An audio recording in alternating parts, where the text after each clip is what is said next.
Outro fenômeno também, né, também essa discussão, né, com esse meu colega, ele diz nessa questão também não tem um dado aqui direto, né, mas o dado à época que a gente tinha nessa discussão já aconteceu já há um tempo, é que o gasto ali no nível superior, né, gastos públicos em educação no nível superior chegaria a ser 4 vezes maior do que o nível básico e médio secundário, né?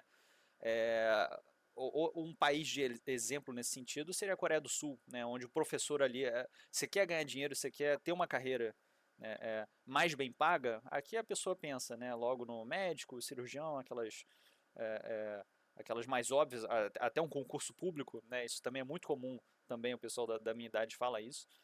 Na Coreia do Sul, esse sujeito é o professor. Você quer ter uma carreira bem paga, você quer ter dinheiro, trabalhe com educação, né? A gente está num país aqui que a educação não é tão bem paga, né? Lógico que também tem o espectro do professor de exatas, o privado, o público, mas o nível básico e o secundário é baixo. Assim, é uma pena, né? Assim, porque, na verdade, se você olhar os estudos, né, assim, a taxa de retorno do investimento em educação primária e secundária é altíssima, né? Então, assim, se você me perguntar, uma parte grande do sucesso dos Estados Unidos tem a ver com a formação primária e secundária no passado, né?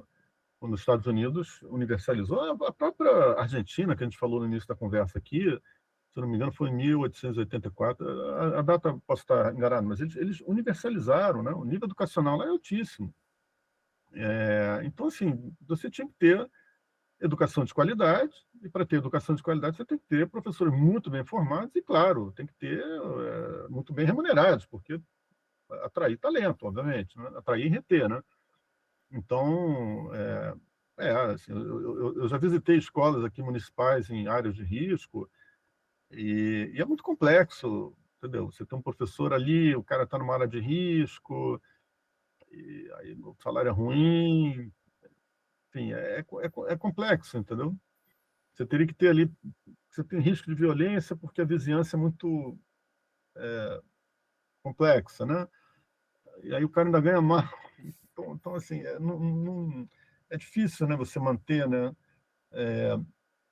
Você teria que ter assim uma pessoa muito bem formada, teria que ter as condições de trabalho, não só para o professor, para os alunos também, né? Obviamente a questão de violência afeta todo mundo, né? Todo mundo que está ali no, na região, né? Mas tinha que ter isso, assim, a gente tinha que aprender com a educação da Finlândia, de Singapura, da Coreia, e, claro, ajustar, fazer ajustes para a nossa realidade aqui. Inevitavelmente, a gente teria que fazer isso, né? A população do Brasil é 210 milhões de, de habitantes num país continental, bem diferente da Coreia, né? Que é um país, enfim, de 46 milhões de habitantes, um país, uma coisa mais concentrada, todo mundo muito homogêneo, né? Aqui a gente, uma realidade diferente, mas claro, tinha que ter um investimento pesado em educação primária, secundária, valorização mesmo da formação, né? Tem que ter bom professor, né? Tem que ser uma pessoa bem formada, não pode ser, enfim, tem que ser uma pessoa bem formada, né? Tudo uma questão de incentivo, né, professor? A crítica que eu faço, né, e também é muito comum, né, não sei como está hoje, porque eu já não quero denunciar aqui a minha idade, é lógico que eu sou uma pessoa muito jovem, mas eu já me formei ali, já faz um tempo, e quando a gente se depara na situação de vestibular, a gente está ali diante de um sistema que tem que decorar um monte de coisa que eu não vou usar para o curso prático que eu quero, que eu sei que eu vou seguir a área de business, eu sei que eu vou ser um estudante de exatas, e eu também não sei, na época, a diferença de administração, economia, contabilidade. Eu me deparo com uma situação onde eu vejo a garotada que às vezes fica na dúvida, né? E o sujeito opta por uma coisa mais generalista porque ele não faz ideia de mercado de trabalho, né? E daí que vem esse meu amigo, né, que mora na Europa, ele fala, né, que na França ali aos 14 anos, né, os adolescentes visitam as universidades naqueles cursos que eles pensam que eles querem seguir, né, para eles verem como é que é a aula ali do cotidiano, né? Você pega o exemplo ali, né, de estados nos Estados Unidos ali que o sujeito se forma na faculdade. Lógico, tem todo o aspecto cultural de sair de casa também, o cara já conseguir um emprego ali como garçom, como caixa, mas ele sabe, ele tem um curso básico de marcenaria. O cara sabe cortar uma madeira. né? O cara sai ali sabendo fazer uma jardinagem, o cara sai com uma função numa situação ali mais extrema, né? O cara tem uma usabilidade, ele tem um uso para a sociedade, né? Ele consegue produzir algo, né, que vai realmente incrementar, né? A gente sai aqui do nível médio sem saber nada, sem ter essa noção, né? Eu acho que assim, às vezes,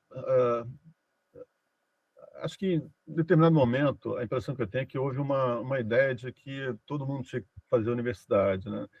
Hoje, a impressão que eu tenho, né, aí é uma opinião minha, né, pessoal, é que eu não sei se realmente, é, não sei se realmente faz tanto sentido, né? Faz quem tem interesse, quem quer, quem acha que tenha, sei lá, os interesses, a habilidade, e a escola técnica, entendeu? A escola técnica, eu fico pensando assim, você fazer uma faculdade, eu conheço gente que faz faculdade meio forçado, porque, enfim, pressão social dos pais, seja lá o que for. O cara não tem interesse, não quer, não vai, aquilo ali não vai dar certo para ele, tá muito claro. Não era melhor esse cara fazer uma coisa técnica, do tipo, sei lá, você fazer aqui uma escola técnica, você é mecânico de carro. Sim. Pô, eu outro dia fui botar meu carro no mecânico, o cara não para de trabalhar. O cara está com excesso de trabalho, tá bem pra caramba, tem retorno, emprega não sei quantas pessoas. E é uma coisa, ele tem é um mecânico ali em Botafogo, ele não tem nem tanto espaço, né, coitado? Porque, sei lá, cabe ali uns 10 carros, entendeu? Eu fico pensando assim, pô, esse cara, se você faz um curso técnico ali, ó, vai aprender a mexer em carro elétrico, pô, não é melhor, não? Entendeu? Assim, sei, antigamente eu achava isso, todo mundo tem que fazer faculdade, isso aqui. Hoje em dia, eu sou menos. Já penso que é isso, assim, a escola técnica, de repente, pode ser uma solução, entendeu? Você fazer um curso que você não quer, não está afim, pô, a perspectiva de mercado de trabalho é. E hoje em dia, numa revolução tecnológica que a gente está vivendo, né? Se você olhar, por exemplo, sei lá, 2 anos atrás, a coisa mais quente no mercado era saber programar, e o pessoal de programação estava, enfim, com 2, 3 empregos e ofertas e salário alto, etc. Agora tem ChatGPT, tem Gemini, tem Grok, que fazem coding em questão de segundos, entendeu? Como é que está o mercado de trabalho? Não sei, a impressão que eu tenho é assim, que escola técnica pode ser uma boa, né? Como a Alemanha sempre fez historicamente, a Inglaterra também tem isso, né? Enfim, eu acho que essas soluções alternativas elas deviam ser consideradas, assim, e acabar com esse estigma social, entendeu? Falar, fulano é formado, fulano não é formado. Aí, entendeu? É, essas coisas sociais, assim, isso aí eu acho que interessa ao sujeito ter uma vida plena, contribuir ali, produtiva, entendeu? Eu mesmo participei de um projeto de cibersegurança, né? E eu me deparo ali com a situação onde eu tô do lado de um moleque, e eu falo isso com todo respeito, porque o cara é incrível, realmente é fenomenal ali na capacidade lógica, cognitiva, de 16 anos, professor. O cara é programador, né? E daí que aqui no Brasil, né, nas empresas tem muito essa questão, certificação, certo. É, é, você está quantos anos na área?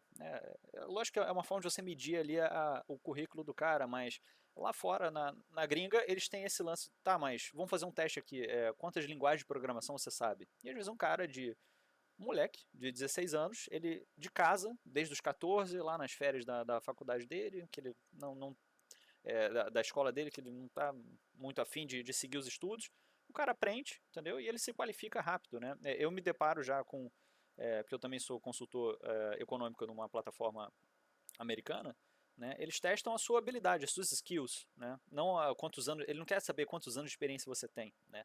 Então mas a gente ainda tem essa questão do aspecto cultural, né? Ele está há 10 anos naquilo, né? Mas às vezes se o sujeito ele não se atualizar, aqueles 10 anos às vezes significam um ano, né? Para alguém que se atualizou, por exemplo, também, né? Claro. E a gente tem aqui, professor, para encerrar, a gente fala essa questão de título, de cursos, né? Um último fenômeno também eu tenho uma série de amigos meus aqui que seguiram essa parte de concurso público, né?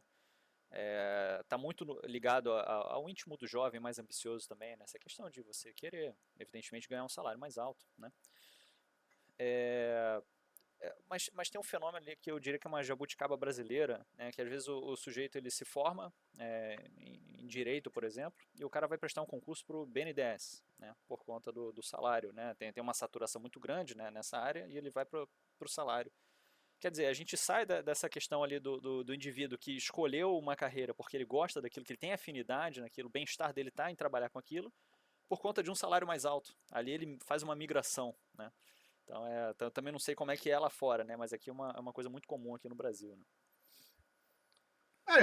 Assim, aqui no Brasil assim, né, o setor público ele é atrativo basicamente por um salário mais alto, assim, de salário bom, né? Você pega o BNDES, é um emprego de salário alto, estabilidade no emprego, a carga de trabalho é bastante moderada, tem uma série de benefícios, ao passo que no setor privado a gente sabe que não é assim. No setor privado o salário inicial é mais baixo, o número de horas é grande, a volatilidade é grande, você não tem segurança, não tem estabilidade no emprego, não tem isso, né? Você pode trabalhar lá 10, 15, 20 anos, o sujeito vai lá e te demite do mesmo jeito, uma boa. Então, é uma escolha difícil. E nos Estados Unidos não tem isso, porque o emprego público lá, primeiro que paga menos do que o setor privado, segundo que não tem estabilidade de emprego. Você até trabalha menos, mas não tem estabilidade, né? De novo, paga menos. Então assim, não tem assim, a tendência é o sujeito ir para o setor privado mesmo, né? Em 11 anos dos Estados Unidos, eu não me lembro de algum aluno meu lá virar para mim e falar que queria ir para o setor público por uma questão financeira ou de estabilidade de emprego. Alguns queriam trabalhar, sei lá, porque tinham, sei lá, parentes, famílias que queriam continuar, né? Eu tinha uma aluna que ela queria porque queria fazer parte do FBI. Interessante, legal, enfim, mas ela queria aventura e tal. Mas eu não me lembro de ninguém chegar para mim e falar assim, não, eu quero porque o salário é alto. Não, ao contrário, eles vão apesar do salário, né, mais baixo. Agora, aqui no Brasil você tem isso, aí realmente é uma escolha de vida, né? E aí você tem que ver, né? Porque é aquela história assim, você ter estabilidade no emprego, claro, é bom, a estabilidade ela te permite fazer uma série de coisas. É mais fácil você constituir família, você não tem que ficar mudando de cidade em cidade, você não tem que ir correndo atrás de emprego, enfim, salário alto, aquela coisa toda. Não tem a emoção, né, do setor privado, né? No setor privado pode acontecer um monte de coisa, né? É difícil, né? Tem que ver né, o que se encaixa melhor, cada um vai ter que ir lá fazer suas escolhas e ver o que se encaixa, né? Eu diria que para uma pessoa jovem, o excitement, né, do setor privado é melhor, né?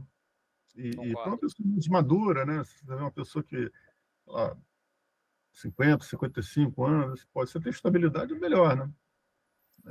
Você vai se aventurar ali já no terceiro tempo de jogo, de novo, são escolhas de vida que cada uma tem lá seu apelo, né?